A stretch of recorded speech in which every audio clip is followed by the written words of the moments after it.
welcome to NPS Now, your source for news and information about Norfolk Public Schools. I'm your host, Karen Tanner.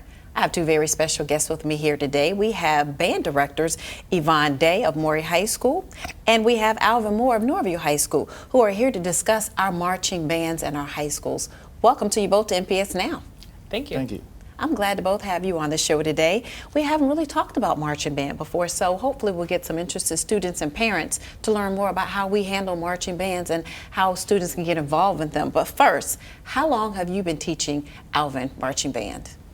This is my fourth year doing marching band. I served as assistant band director at Southampton County in Cortland, Virginia, and as head band director going on my second year at Norview High School.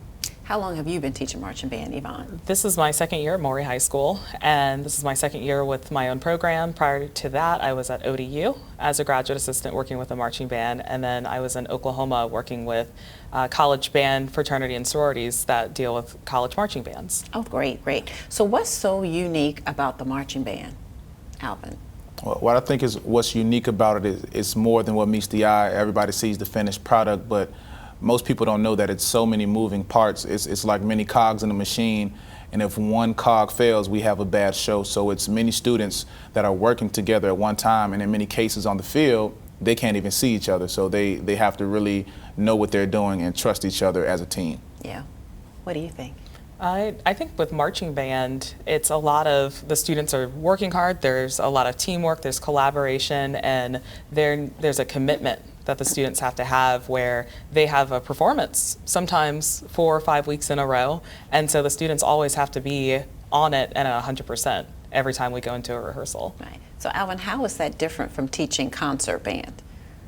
No, concert band is more, we focus on literature and musical standards, and that's pretty much the ingredients to marching band, and we take that and make another product. Marching band is much more physical, of course, it's louder, it's sweatier, it's more intense, they have to put forth a little bit more effort, and it also takes them out of the classroom and it focuses on the type of music that they might listen to or they might like, and they can pretty much, we can experiment, we can go on different ideas, and it's just a little bit more hands-on for the students. How do you believe it's different, Yvonne? Concert band is the center part of the wheel. It helps the wheel turn, and marching band is a part of that spindle that comes from the concert band. So concert band, we're focused on that tone production, we're focused on the technique, the musicianship skills, and it's a controlled environment. Whereas marching band, there's a physical aspect that, like Alvin was saying, and there's also the part where we're adding new music every week and the kids are learning how to play more tunes and adding to the book. What do you teach besides marching band?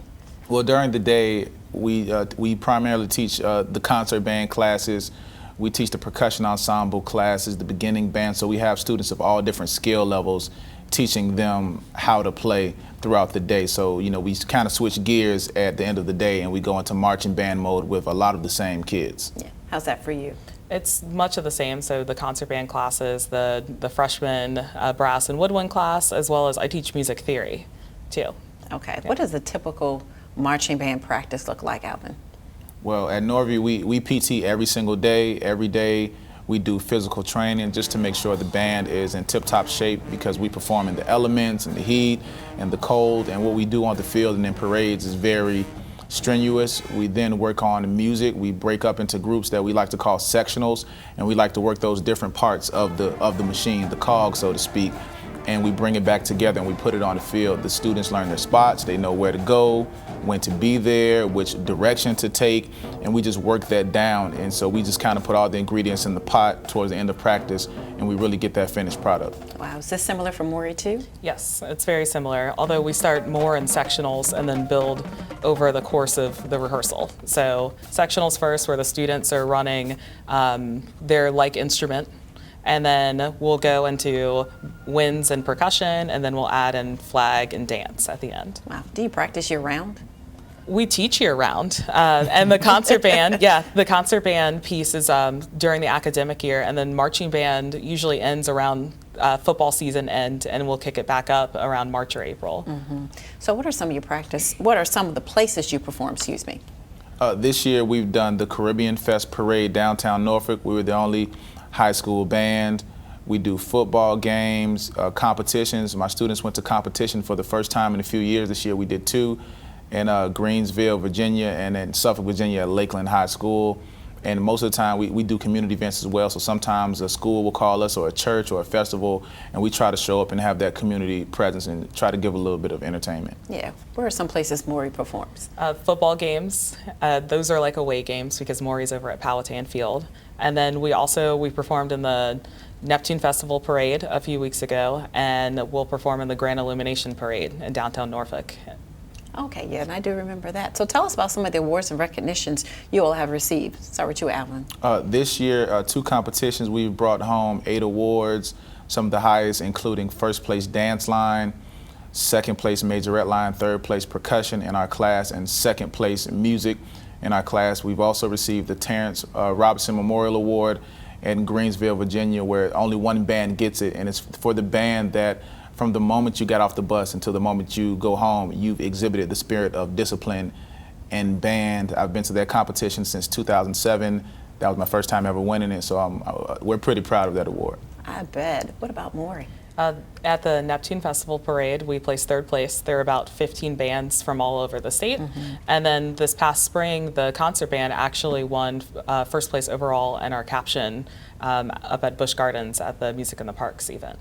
Right. So tell me, do students have aspirations to move on to band in college after participating on the high school level? I'll start with you, Alan. Yes, of course, many of them do. I think that's how we might have caught the music bug. You catch it in high school, and the symptoms worsen over time, so to speak. So many of them do enjoy what they do, and they want to take it to the next level. What about our Maury students? Yes, all of my band students, they have aspirations of continuing with music, and a lot of them want to continue on the collegiate level. Yeah, so what do you love most about being a band director? What I love most is I think growing up, band was the first thing that let me know that I was good at something. And I just want to give that to students. I mean, I got to travel the country in band. I got to see so many sights, meet so many people, and the excitement that you see that the kids get when they perform well or they get to go somewhere new. And I think that's one of the most rewarding things of the job, is providing opportunity and experiences to students. And what do you love the most? I enjoy working with the students that want to work hard, and then they push the students that aren't working hard. So there's this whole level of giving that's in the band program, and this culture of giving where if a student's seeing another one struggle, they're helping them out. They're problem solving, they're collaborating, and challenging each other to be better. All right, that's great. I'm happy to know that we have a strong, vibrant marching band program. So now parents who have students in elementary school and middle school, they can aspire to come and be in band in high school. So thank you both for coming on the show and sharing this information with us. Yeah, thank you. Thank you for having us. Great. And we want you to stay tuned for more NPS Now.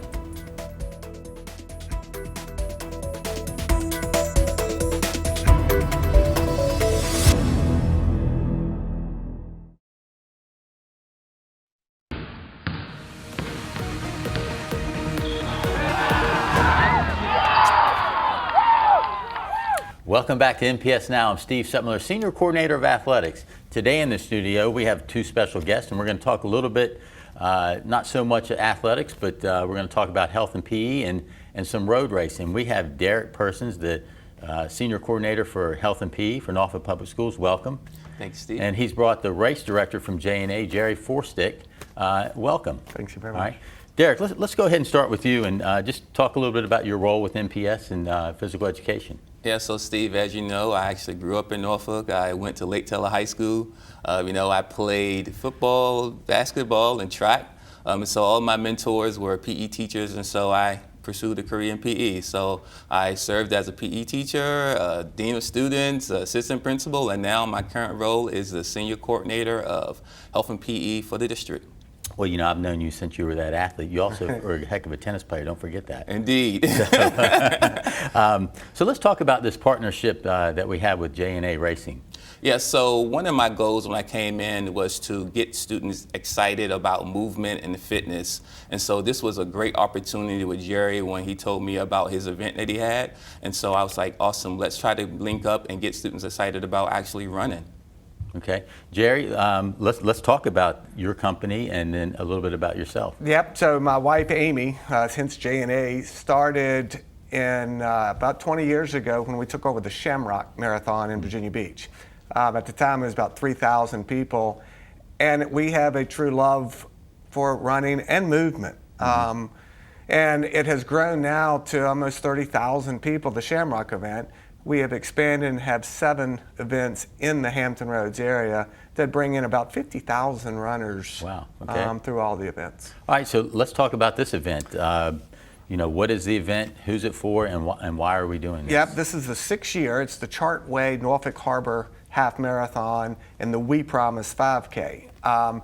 It kicks off Grand Illumination weekend, and right before Thanksgiving, so right before you eat too much, you need to move a little bit. And I think that's what we've tried to promote, is to make a fun, festive family event, not just a competitive how fast are you.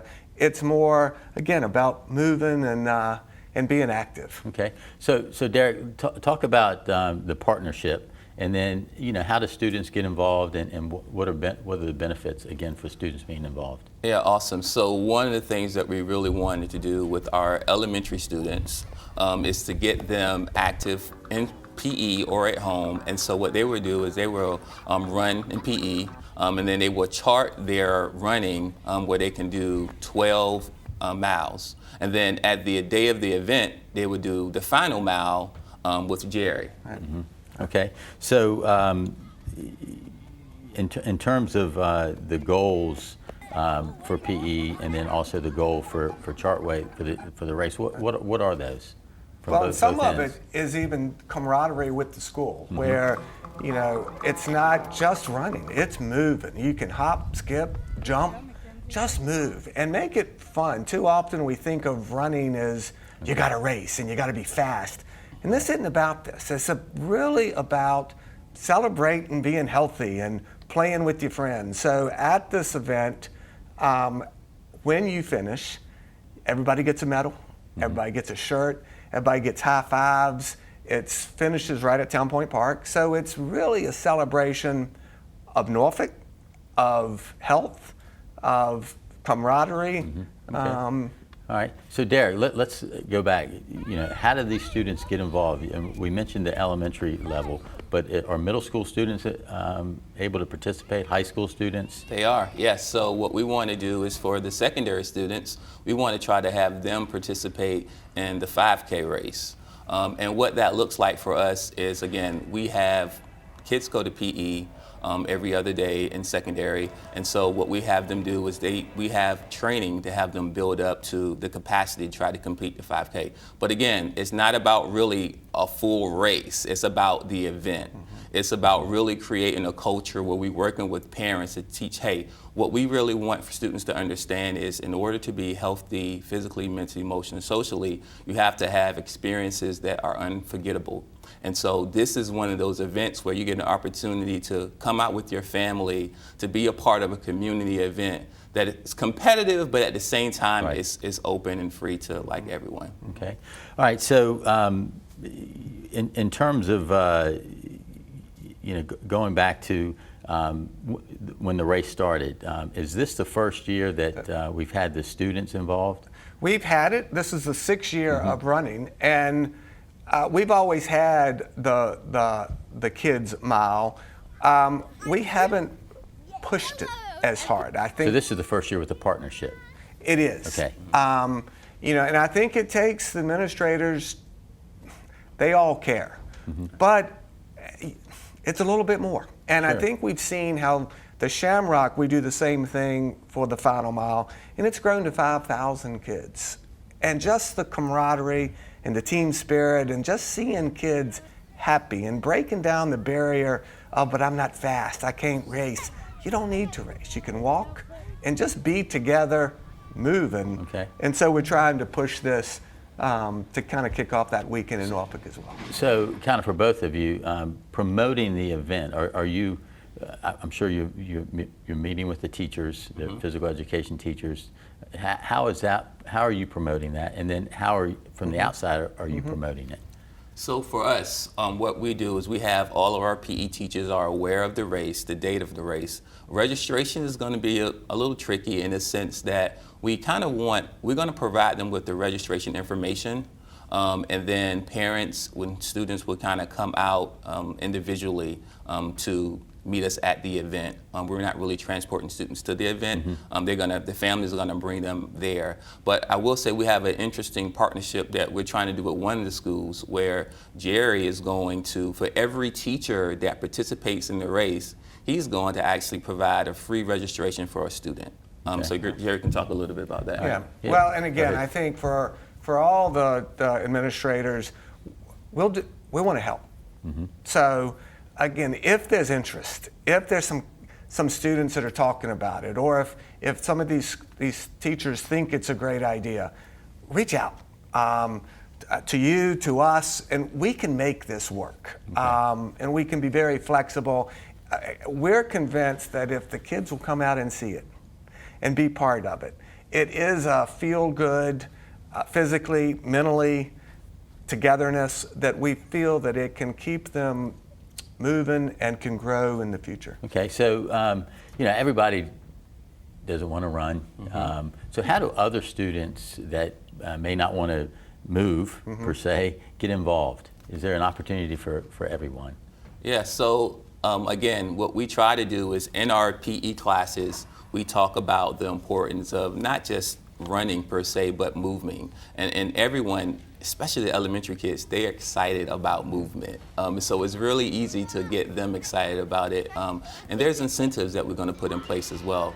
We want to provide them, with some opportunities where they can say, hey, I ran this event and I got some shoes or I got a medal, and then they can share that with their families. And so I think that's the biggest piece is really our teachers working on the ground level, getting them excited about it, telling them about it, and then leading up to the big event. When they see all of the people out there and the cheering for them, I think it's going to be an awesome experience. Sure. Yeah. All right, so Jerry, we're going to let you give one final plug. Tell us all about the race, everything about it. Yep, November 23rd, Saturday morning, right over at Town Point Park. Start line is right there. Finish line is on the promenade and on the water. The 5K starts at 8 o'clock. And there should be about 2,500 people. The 1 mile is at 9:30. And then it's music and a celebration at the park. Okay. You can sign up or find more information at norfolkharborhalf.com. We really hope you'll come out and see it and be a part of it, and really appreciate the partnership with Norfolk Public Schools. And we appreciate the partnership. So, Derek, good luck with this event.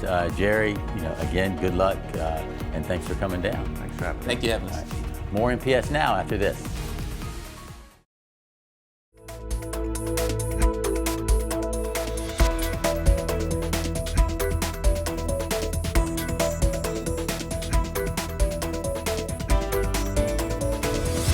Welcome back to NPS Now. With us today is Livia Berg. She is our nutrition education and communications specialist in our school nutrition department. Welcome to NPS Now. Thank you for having me today. I'm glad to have you today because we have an upcoming school nutrition job fair. So tell me more about the job fair, where it is, and exclusively who's invited to attend. Our job fair is going to be held on Tuesday, November 5th from 1 to 4 p.m. at our school nutrition office located at 974 Belmore Avenue, Norfolk, Virginia. And during the job fair, we're looking for new cafeteria monitors and school nutrition assistants to help serve up smiles in our schools. We're looking for people who have a passion to help students succeed in the classroom because we know students that eat school breakfast with us and school lunch with us tend to have higher test scores, attend school more often, and we help students form lifelong healthy food habits as well. So what are some of the responsibilities for these jobs? Because you mentioned some, so kind of mention them again and what their responsibilities are. So first we have our cafeteria monitors that work at our elementary schools, and that helps our elementary school students if they need help opening condiments, help opening their milk, and you're interacting with the students in the cafeteria and kind of helping the teachers maintain kind of somewhat order in the cafeteria and making sure that kids have a great school lunch. Right. Any other positions within school nutrition? And school nutrition assistants work in our kitchens. We have part-time and substitute positions that we'll be hiring for at the job fair, and that can go from anywhere of helping us cook our awesome breakfast, lunches, and suppers to serving meals to students directly and cashiering as well. Are there any certifications required for these positions? Yes, we do require a food handler's card, which is a 2-hour class through the Norfolk Health Department, and selected applicants from the job fair will receive a free voucher for an online food handler certificate. So what's the most important requirement for someone applying for these positions? You gotta love working with kids. You have to have a positive attitude. So when someone attends your job fair, what should they expect to see? Well, the first thing we're going to have them do is come in, sign in. We're going to give them some information that goes a little bit deeper into what our jobs are, the hours, and what they can expect with working for us. And we'll review that with them too, so people can help decide if a cafeteria monitor or a school nutrition assistant position is better for them. And we'll do interviews on the spot to dress for success for coming there. And if you apply ahead of time online, you can go through the job fair process a little quicker, because we also will, for selected applicants from the interview process, will have a chance to go through, understand our vetting process, which includes getting their TB skin test started, get their food handler's voucher code, and receive information on how to get their Norfolk Public Schools fingerprints done. So at the first job fair, you had some folks that spoke very highly about the process and how it worked. Why was it so important for you to be able to do that for them? Well, we wanted it to be a one-stop shop. We know there's a lot of different pieces for working for us before we can hire you, and we wanted to kind of remove those barriers. We wanted to get people into our schools as soon as possible to make sure that we can serve kids healthy, delicious meals that they deserve every day.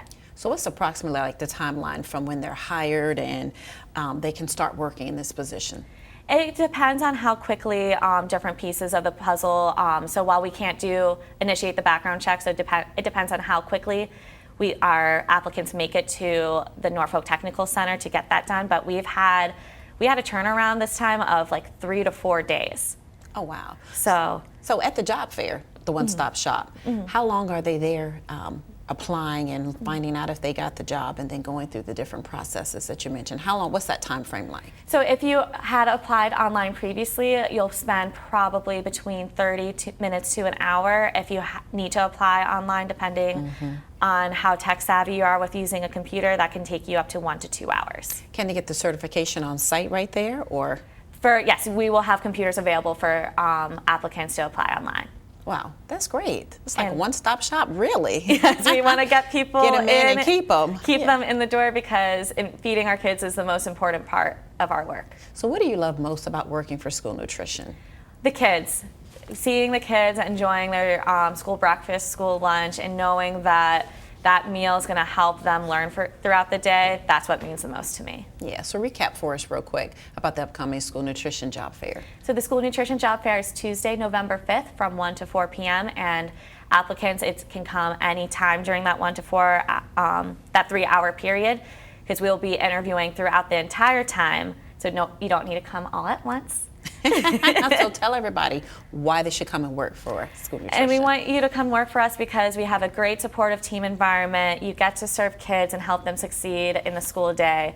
And it's great. You don't work holidays or weekends typically, and you get to help kids make healthy nutrition decisions as well. Well, we look forward to sharing this information with our public, and I'm sure you're going to have a lot of folks coming to support school nutrition and our students. So thank you for coming on the show and sharing this information. Thank you, and I look forward to working with future job applicants that come to this fair. Yes, thank you so much.